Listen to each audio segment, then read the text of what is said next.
Saudi আরবের রাজধানী রিয়াদে একটি সোফা তৈরির কারখানায় আগুন লাগার ঘটনায় ১৬ জন বাংলাদেশি মারা গেছেন। সোমবার সকালে পররাষ্ট্র মন্ত্রণালয়ের ভেরিফাইড ফেসবুক পেজে দেওয়া এক পোস্টে এ তথ্য নিশ্চিত করা হয়।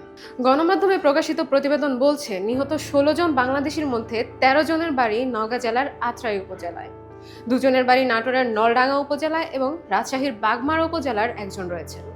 নিহতরা হলেন নওগাঁ জেলার ফরিদ, শুভ, রুবেল প্রামাণিক, সুমন, কলিমুদ্দিন, মোহন প্রামাণিক, সুমন প্রামাণিক, মিনহাজ, হৃদয়, শাহিন, আব্দুল জলিল, মজিদুল, সাগর, নাটোরের শামীম, সাব্বির ও রাজশাহীর শ্যামল।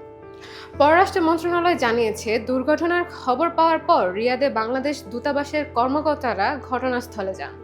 নিহতদের পরিচয় নিশ্চিত করে অন্যান্য আনুষ্ঠানিকতা শেষ করতে সৌদি কর্তৃপক্ষের সাথে দূতাবাস সমন্বয় করছে। প্রাথমিকভাবে ধারণা করা হচ্ছে, বৈদ্যুতিক শর্ট সার্কিট থেকে সূত্রপাত হতে পারে এই অগ্নিকাণ্ডের।